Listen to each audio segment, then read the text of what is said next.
Hello, welcome back to the Everything is Black and White podcast. It's time for the Monday show. I'm Andy Musgrove, joined by Mark Quillers, and it is transfer deadline day as well. Do head back and catch our video this morning with Lee Ryder as he brought you the latest with Arsenal's apparent interest in Sandro Tonali. Me and Mark are going to speak a little bit about the transfer deadline day, even though it's expected to be relatively quiet for Newcastle United. But first and foremost, we're going to talk about the 4-1 defeat at Anfield to Liverpool on Saturday evening. Mark, welcome back to the show. How are you keeping? You well? I'm good.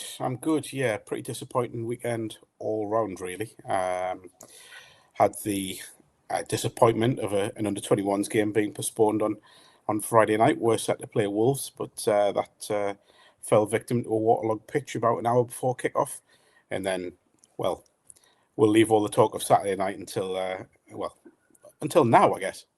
Yeah, we are going to go over it, unfortunately. Started really well for Newcastle United. The start 11 was a little bit of a shock to see Anthony Gordon up top and Johan Wissa and Nick Valdemare on the bench. I mean, we'll start with that, Mark, before we dive into praising the initial 35 minutes of practically until Newcastle United scored, and then everything fell away after that. But when you saw that team sheet drop, were you as shocked as me? Yes, I think it would be a brave Newcastle fan to say they weren't shocked. But at the same time, once I had time to process it, I kind of understood what Eddie Howe was thinking, because I think it was a case of, can we just hit Liverpool with pace? I think if there's one thing we've noticed with Liverpool this season, it is that they are susceptible to be hitting on the break with pace and in transition with pace. So, that was, again, once I got my head around it. I'm not the biggest fan of Anthony Gordon as a 9. I'm not sure many people are, but I could kind of understand where Eddie Howe was coming from. Didn't mind the rest of the team selection, I've got to be honest. I think a lot of it was maybe better explained in the aftermath of the game. Obviously, when you mentioned Lewis Miley was nursing an injury, Sven Botman, obviously, I think in the club release said that he saw minutes are being managed still. So, yeah, I think it was kind of the logical team selection to make. I think it was all about trying to get that high intensity back, that pressing game that Eddie Howe and Newcastle United have been famed for. And perhaps when you look at the options he's got up top, straight away you discount Nick Valdemare because it's not his game.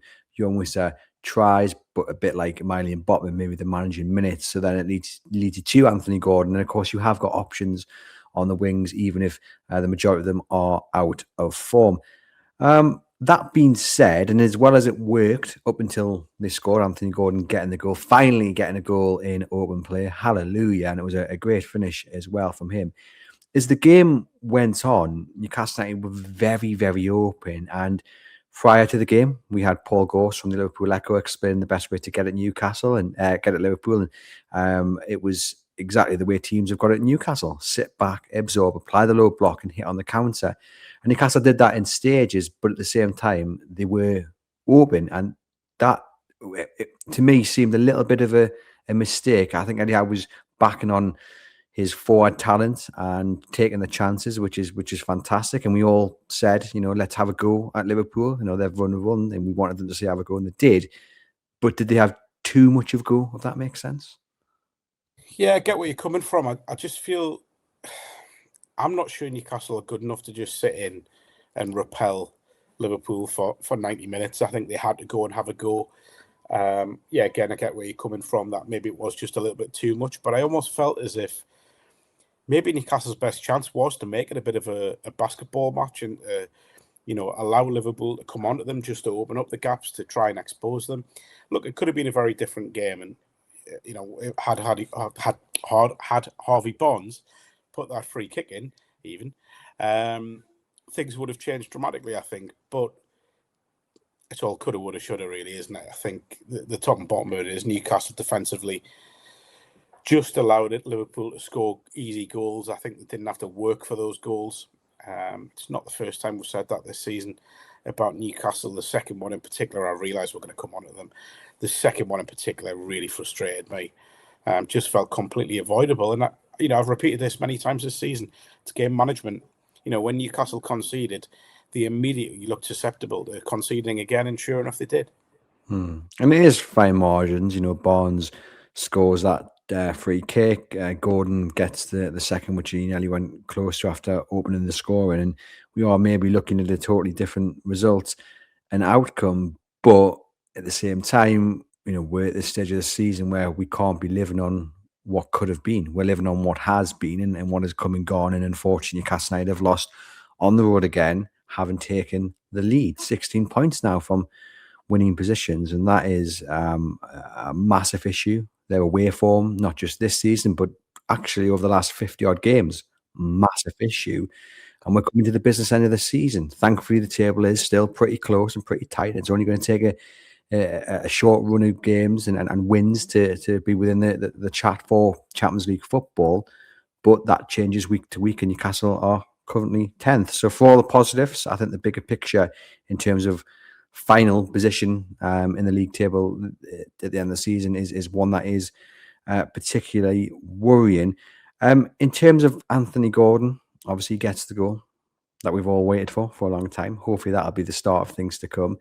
I tell you what, though, he was like a madman in the first 10 minutes or so, getting a booking for diving in on Alisson, then shoves McAllister. There's something about Liverpool, isn't there, that he just gets particularly under his skin. Yeah, I can't have been the only one that had flashbacks to St James's Park in August when he went in on Alisson. My initial, and I don't mind saying this, my initial reaction was, he's in trouble here. It felt exactly the same sort of challenge. And it wasn't until you saw the replay when you realised that he had sort of pulled his leg down. He had, he hadn't gone in studs up as he did on Van Dijk at St James's. But yeah, you're right. I don't know what it is about Liverpool for a player that comes from a Liverpool supporting family. I don't know if it's just is he too eager to, impress his family? Does he just get wrapped up in the whole emotion of it? But I'll be honest, and I realise I was wrong, and I'm happy to say that. My initial thought was he's off here, because it felt as if it was a little bit reckless at first. It felt as if it was studs up, and that's the way it looked at in kind of real time.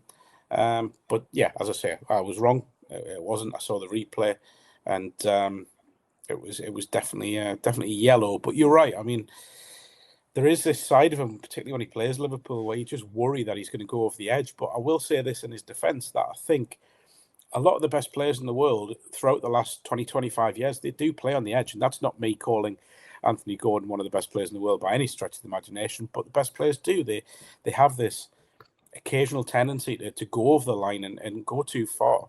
They all do it. Your Ronaldos and players like that, your Messi's done it in the past as well. So it does tend to happen at the top end of the game. But yeah, that was a real concern in the opening stages. What I will say in his defence again is that I thought it was his best performance for a long time in those opening 35 minutes. What do you hope that goal will do for him going forward? Because it's fair to say Newcastle United, of course, are a lesser side when he's not firing, aside from putting penalties in the back of the net. Look, I think, again, it's not a stretch to say that Anthony Gordon is one of Newcastle's best players on his day. This season, his days have been far too few and far between. I look at his form, and I'm at pains to keep harking back to this, but his form, what was it, the season before last, when he was, he hit double figures for assists and goals. You think of that period that he had, or that season that he had, when he was influential in helping Newcastle against some really top-class opponents. He would score. I mean, his goal against Manchester United 2 years ago. Again, I realise I'm going back to 2 years ago, which is my real concern. When he's attacked the back post from a Kieran Trippier cross, we just haven't seen enough of that in the last year to 18 months. So even though it's from a slightly different position, even though he was playing as a kind of lead front man here, you do kind of hope that confidence and maybe just a little reminder internally to himself of what he can do will bring about a better sort of final 3 months to the season. Fingers crossed, because Newcastle United could certainly do with him bagging in a few goals. They seem to tire pretty easily, and not for the first time. Getting the first goal was the thing that kind of tore them apart. What did you make? I mean, obviously Liverpool scored pretty soon after through Hugo Ekitike, which was written in the stars, you would think, and he went on to get a second as well. But what was it about Newcastle United? I mean, is it that old cliche? You're most vulnerable when you score? Again, I think it's down to game management. I'm sorry, I know I'm repeating myself there, and I have repeated myself throughout the season, but I just feel that when Newcastle get a knock this season, it really impacts on them. I feel as if they're a little bit vulnerable when they do have a bit of a setback, and we haven't really seen that from Eddie Howe's sides during his time at Newcastle. Even from the season when they did sort of go from relegation contenders to getting into mid-table when Eddie first came in, they still felt a bit steelier than they are now. I just feel as if that's a real concern to me, because we talk about this side and they've had a lot of praise for their mentality and they've had a lot of praise for the dark arts that they've used. Now, to me, when it got back to 1-1 on Saturday night, you just manage that situation. You just, if you have to, just sit in for at least 5 minutes and try and see it through to half time, because look, let's be honest, Liverpool hadn't really been a threat until they got the equaliser. They had little moments, but Newcastle were pretty much keeping them at bay, got themselves in front, could have been 2-0 up with the Barnes free kick, sorry. And then it just felt as if when that equaliser went in, that it was just going to be a case of when. And that's a real concern. And I go back to leadership at this point, who's really sort of getting the players in and saying, right, come on, let's just see this through. It's a difficult spell. This is what happens when you go to top clubs. You're always going to be under pressure at points in the game. It's about how you manage that. Newcastle didn't manage that situation well at all. Well, we had hoped with the return of Dan Burn and Kieran Trippier that leadership would be there, but it wasn't apparent in those moments when it was needed on Saturday. I think the most frustrating thing about all 4 goals that Newcastle conceded on Saturday, they were all avoidable. They were all individual errors. Okay, the finishing from Ekitike, fantastic, but you've got to look at Newcastle United's defending. And yes, look, I'm not going to have a big rant again, as I usually do, but the 3rd goal was particularly frustrating. I mean, how on earth you had so many Liverpool players on the edge of the box, freeze a bird, and Virgil out just to do what he wants to do. It was so frustrating. I'm at the point now, Mark, that I text you during the game and I was like, can you convince me that I'm not making too big of a deal of people not tracking the men, people not marking the men, and the gap between the defence and the midfield? Because I feel like every single game, and it's often twice a week now, isn't it? I'm coming onto the show and I'm ranting, I'm angry, and I'm frustrated to the point where I'm now convinced myself I must be exaggerating just how bad it is.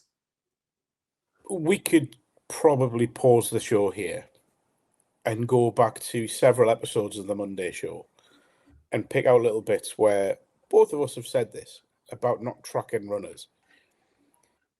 Sometimes you can give a bit of leeway and say, look, these are special players that they're playing against. So they will find space. They will find little pockets against better teams than Newcastle. They will do damage against better teams than Newcastle. But to answer your question, no, I don't think you are making too much of this. I can't remember if I said that on Saturday night. I was too busy being quite angry myself.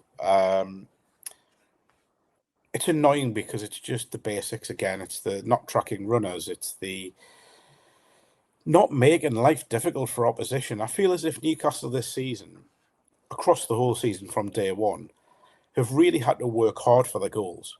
They've had to work to score goals against any opposition, whether that's top of the league or bottom of the league. But I don't feel as though opposition are really working to score against Newcastle. Now, there have been good defensive performances throughout the season against good opposition. I thought we'd only have to go back to last Wednesday night against PSG. I thought defensively Newcastle were brilliant. So again, it goes back to this lack of consistency, not just across the team, but in individual performances, in individual positions, in units across the pitch, whether that's the back 4, whether that's the centre-backs, whether that's the full-backs, the midfield 3. The lack of consistency is why Newcastle, despite the fact they are still close to those European places, it's why they are 10th in the table. It's that lack of consistency, that inability to grind out results when you're up against it, which they have done in their best seasons under Eddie Howe. I think some people would question, obviously, the mentality away from home and just how open they are at the back, and is there that lack of confidence, maybe even a lack of, don't want to say a fight, but that fire's not within them when they aren't playing at St James Park, which is a massive concern. I mean, I'm just going to put the screenshot on here of the goal that we're talking about. Obviously, this is where Vert is about to fire it into the back of the net. I mean, for those listening, what is on the screen is Vert 2 yards inside Newcastle's penalty area. Joe Willock is outside the D. You've then got 5 Newcastle United players inside the box, including Sandro Tonali, but no one near Vert whatsoever. And then you've got the referee closer to Joe Willock than any other Newcastle United player, or indeed Willock at Vert. It's not good enough, is it? Because he is a top quality player. He struggled in the short term to settle at Liverpool, but now we're starting to see the best of him. You give that man that much space, that's only ended up in one place, and it's the back of the net. And again, I don't want to go on another rant because I'm just sick of hearing myself talk about this. But that is really, really poor defending. How has he been allowed to find himself there? I mean, how far is the penalty spot from goal? What, 12 yards? He's 14 yards from goal. He could set up a table and have a little sausage roll before he puts that in the back of the net. It's just not good enough. Yeah, I mean, if you just leave it on screen for a bit, I mean, you look, essentially Newcastle have got a 5v4 in the area. So that's what, 9, 10 players, including Nick Pope, inside an 18-yard box. Yet Vert has still got so much space, which I can't get my head around. And, Tonali's dropped far too deep there. Isn't even close to blocking the shot, really. It looks as if Dan Burns sort of been attracted to the ball, which I kind of get to an extent, because he's trying to double up on Salah, because Newcastle left themselves exposed there. I think it's Lewis Hall, isn't it? Obviously, who's going to close him down. So it's just frustrating again. And we talk about this midfield, and again, even when it has been your Ramseys and Willocks in there, they've had praise this season at times, and we know about Tonali sort of struggles to find consistent form. But it's little moments like this that really do frustrate you and make you wonder if Newcastle do need a slightly different profile of midfielder, someone who is just a bit more disciplined and will literally just do the bog standard basics in front of the back four. We know what Tonali can do. He can dictate the game. He can get forward. He can give energy. But I just wonder if Newcastle needs someone, and I couldn't give you a name here, by the way, but someone who is a slightly different profile that will just do the absolute basics in front of that back four when they go to places like Liverpool, when they go to places like Man City. Just sit and protect and track runners more than anything, which is the most basic of the basics. I think you're right. Trying to double up on Mo Salah isn't the worst idea in the world, but that only works if a player like Vert is tracked and marked. So either Joe Willock or Sandro Tonali has to be on top of him, and both are nowhere near him. So straight away, your efforts to stop Mo Salah become futile because there's a man in the middle of the box, free as a bird.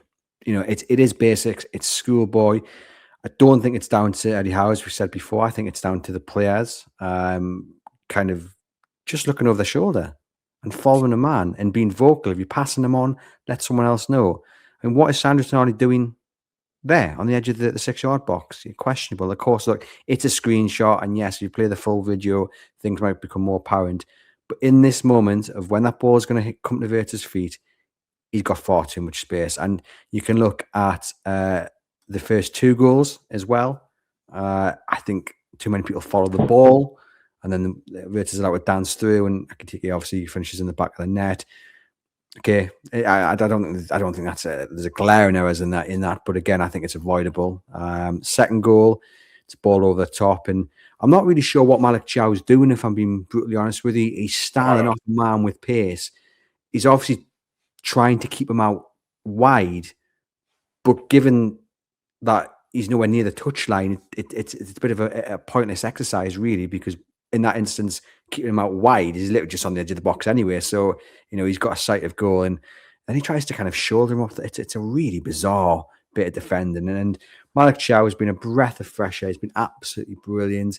He hit the ground running since he's come into the side. But the last month or so, we've seen him potentially why initially AC Milan wanted to get rid of him. Obviously, that changed after a good pre-season. I'm not criticising him and saying, he's not the level that we've seen him at, but he's certainly at the moment struggling. And that's a problem for Newcastle United. It really, really is, because on the other side, you've got changes due to injury, Botman, Burn. You want that kind of regular person on the right-hand side of the centre-back pairing, and you need them to be on top form. And unfortunately, our best defender, the person who many people said was the best signing of the summer, is having a really tough time of it, but there's no one to replace him. And we saw after Chelsea comes off at half-time, I imagine he's probably gone to Eddie Howe and said, look, I'm not feeling it. Can he take us off? Which I think speaks volumes. I mean, that might not be the case, but that's what I assume happened. Speaks volumes about his character. But he can't do it now, because who replaces him? Who replaces him for the game against City in midweek? There is no one that you can bring into that side, because Botman's not that comfortable on that side and he might not even be fit. So you're going to have to play Burn. There's no share. Lascelles is off to Leicester. Name me the option. There isn't one. Look, I think there's no doubt Thiago's been a successful signing. He's been a brilliant signing, and I still think he will get even better. I think he has that margin for improvement. I think he has everything it takes to be a top Premier League centre-back. I just think he's having a bit of a difficult time at the moment. I will say it again, and I say this all the time, it's form. Simple as that. Players have peaks and troughs. At the moment, he's having a bit of a tough one. My biggest frustration with that goal, though, with the second goal, was just it's almost a miscalculation from him. I don't know if he's wary of what's behind him. Maybe he's wary of maybe Liverpool players, breaking to support Ekitike. But I still say you go and press the ball. You make Ekitike make a decision. You force him away from goal at best. So you allow your midfielders, ironically, to get back and support the defence and kind of guard against the counter-attack. But instead, he allows Ekitike to just get closer and closer and closer to the goal and not move away from goal. If anything, move in towards goal. And he allows him, and the biggest crime committed in this is the fact that he allows him to have such a big space to hit. He hasn't blocked the path to goal. He hasn't blocked the shot. He's just allowed him to get a shot away. It's a good finish. I will give him that. But it should have been made far more difficult, which goes back to everything I've said earlier on about Newcastle concede goals far too easily. And again, it goes back to how comfortable you are away from home, and not very. Goes back to mentality, leadership as well. Heads drop far too easily. And it's like they kind of, I don't want to say they expect to get beat, but as soon as that goal goes in, you can see a total shift in body language, and obviously then to be hit with a second goal so quickly, you can really see just how far they fall from the moments of joy after Gordon scores. And that's difficult. That's got to be managed both on the pitch and off the pitch, and so far this season it's becoming apparent that that's not the case. And the fourth goal, I mean, again, look, Nick Pope has been a great servant for Newcastle United. And Newcastle United didn't lose this game because of Nick Pope. However, when all eyes are on you and the speculation about your future, and I think for most, Mark, let's be honest, the decision's already been made in the heads of the majority of fans. Newcastle United need to get a new goalkeeper in the summer, which isn't Aaron Ramsdale. It isn't Nick Pope. Go out and spend 30, 40 million on a top-class goalkeeper who's going to be here for the next 5 or 6 years, if not more, and who just doesn't drop clangers like Nick Pope, because that is a shocking bit of goalkeeping. He's dropped the ball. Dropped the ball. It's as simple as that. And as a goalkeeper, that's your bread and butter. It's not good enough. Not good enough at all. And I think it just reaffirms what everyone wants to see in the summer. Thank you, Nick. Could be a fantastic number 2, but it's time for big investment between the sticks. Could you use that word again? It's just frustrating. It's frustrating that it's a basic error. Look, Nick Pope has been right up there with the best goalkeepers I've seen at Newcastle in my time, following the club. I look at him and you think of what he's done for the club during the last sort of 4 years now. The fact that he's the goalkeeper that helped them get in the Champions League twice. He's the goalkeeper that helped them win the Carabao Cup. And I look at moments like who's he made that save from at Wembley? When was it Szoboszlai, possibly, when he tipped it over the bar? An unbelievable save, and I thought he was outstanding at Wembley. Even though Liverpool didn't have a load of pressure in the game, he was a big reason why Newcastle won the Carabao Cup. Now, I do think it's time for a big investment. I think it's the only area Newcastle haven't really put significant investment in since PIF came in. I think Pope was 10 million. I think around 10 million initially.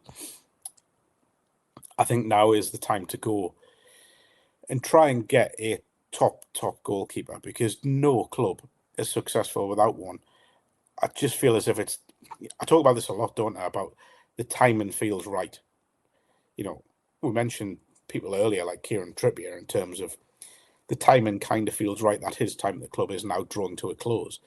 I think we're maybe seeing something similar, not necessarily to Nick Pope's time at Newcastle, but certainly to his time as Newcastle's number one. Now, does he want to stay and fight for his place? I don't know, but I do feel as if there is a need for a top class goalkeeper to come in.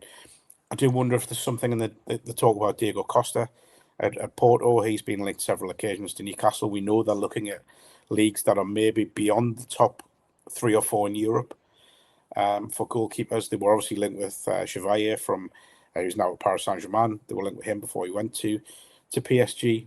So you do wonder if there is something in possible moves for players like that. I do feel they missed out on Mamdashvili, who I know isn't getting in at Liverpool at the moment, but I do feel as if he probably will be their natural successor to Alisson. So that one's probably one that's right off the list. So I don't know, but I do feel as if this summer will be the time when there is a need for a new number one. Yeah, indeed. And with a Newcastle United defeat comes the customary civil war breaking out on social media. And we said this a couple of weeks ago, didn't we? That you can have, it's all right to question Eddie Howe. It's all right to raise questions about formation and tactics and all that. And you are still allowed to want Newcastle United to be successful. You are still allowed to back Eddie Howe, even if you are querying some of the decisions that he has made. And I still stand by that. But I did see some funny reaction, and it really wound us up. And it flows into actually the game against City later in the week. You know, some people are saying, well, they haven't won there since 1994. So, you know, they were never going to win at Anfield. So what's the problem? Well, no, that's not the mindset of Eddie Howe. It's not the mindset of the players. Certainly not the mindset of me.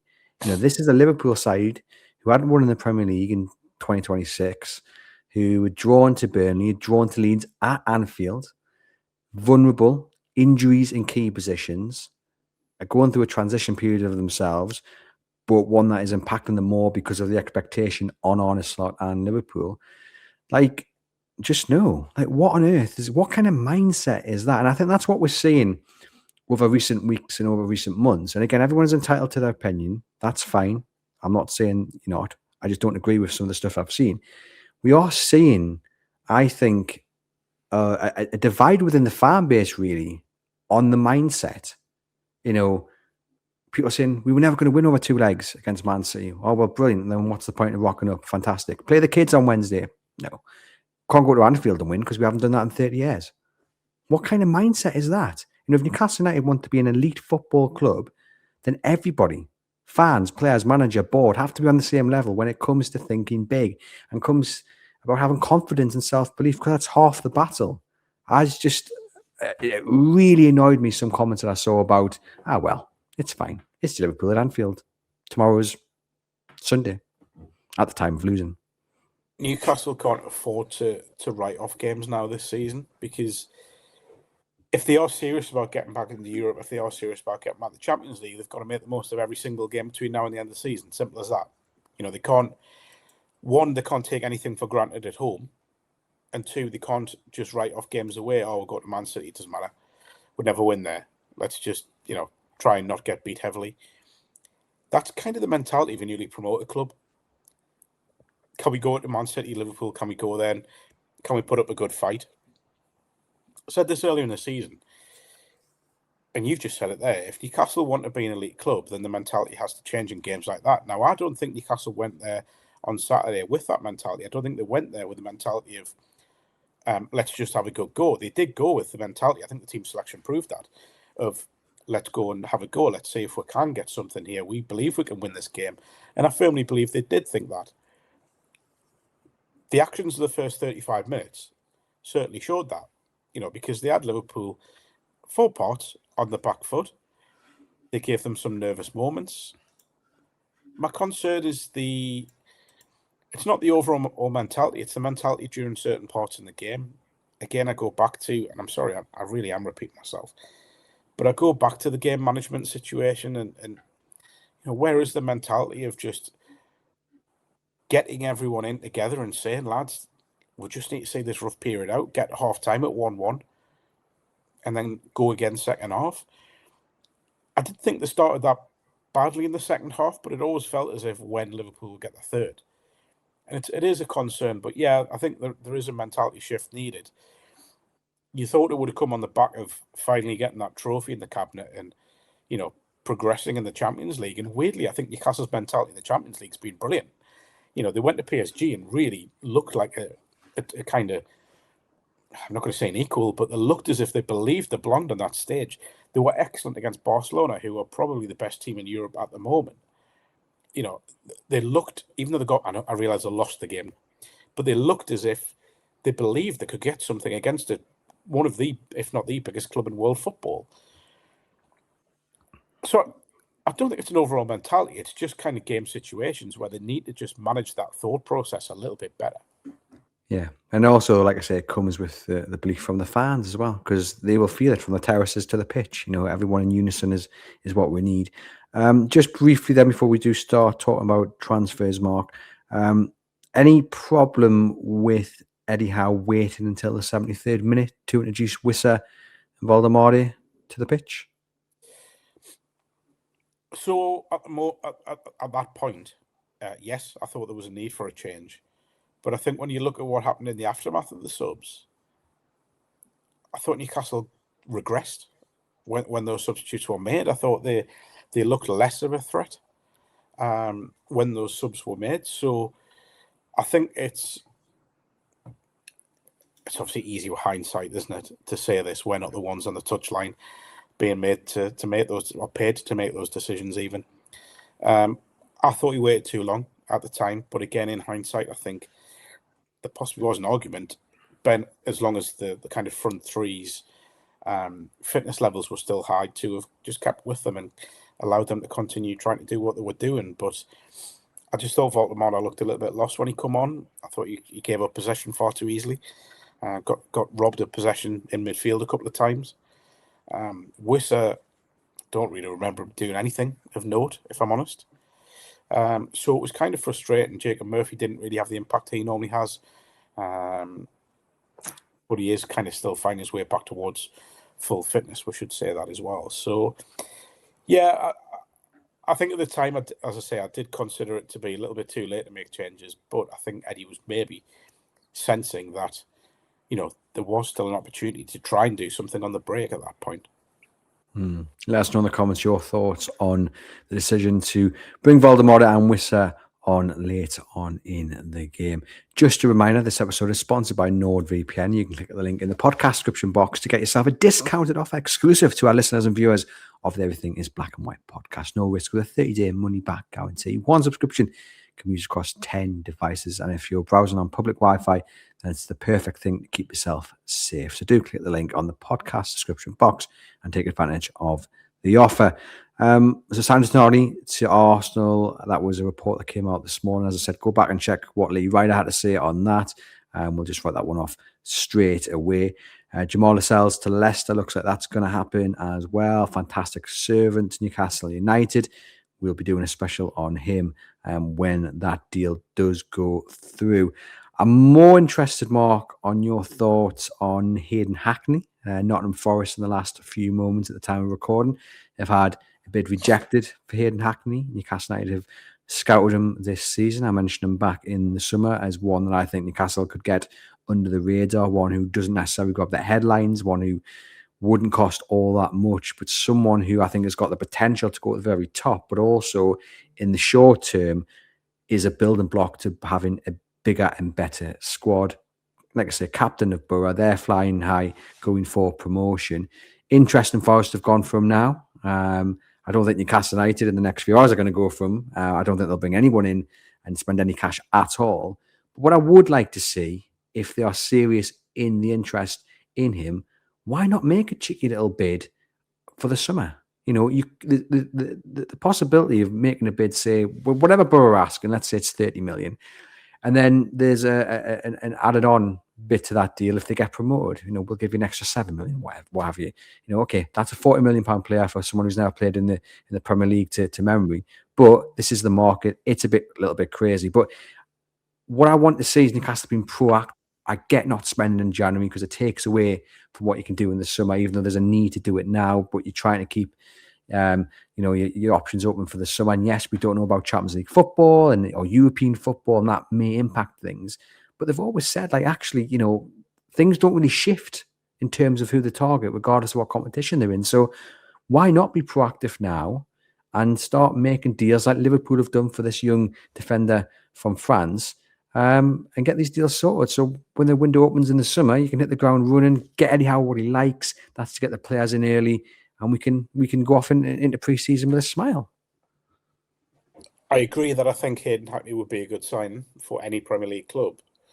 But the way I look at it, so I put myself in Steve Gibson's shoes, and I look at that possible deal and I think, right, so Newcastle United or Forest or whoever else, Manchester United being linked with them as well, they're going to offer, as you said, we'll use your example, 30 plus 7. Let's even say 40. Someone's going to offer 40. So I can cash in on Hayden Hackney now for 40 million. Or I can keep Hayden Hackney as part of my squad, the most important part of my squad, of Kim Hellberg's squad, and will give me a better chance of getting Premier League promotion and the hundreds of millions that comes with that. The maths don't work. This is why I think this is an impossible deal to do. Now, by the time this goes out, by the time 7 p.m. deadline comes, I may look stupid here. If I do, fair enough. But I don't think there's an offer that Middlesbrough could get that is sensible that they would accept, because Hayden Hackney has been outstanding this season. He's another one off their production line that is going to go to the Premier League at some point, possibly even with Borough. I just don't think this deal can be done, because I think they will see the kind of math side of it. There's a reason to reject the bid more than anything. He's a talisman for Middlesbrough. When he plays well, Middlesbrough play well. He's a classic all-round midfielder. He can do anything you want him to do. He's a real driving force in their midfield. And every time I've seen him play this season, he's stood out like a sore thumb. There aren't many players, I think, in the Championship where you can go, he's Premier League ready. Hayden Hackney is absolutely 100% one of those players. So you are right, he would be a great addition, but I just don't think there is a deal for Newcastle United or anyone else to do. Yeah, especially not in the next few hours. But for the summer, most certainly, I think it is all about being proactive, because it would sting, if you get to 7 o'clock and he has gone to Nottingham Forest, even for an inflated price. Obviously, the Brazilian who went to Bournemouth, Newcastle looked at him and he started really well on his debut coming off the bench. And that would just add to this frustration with the window.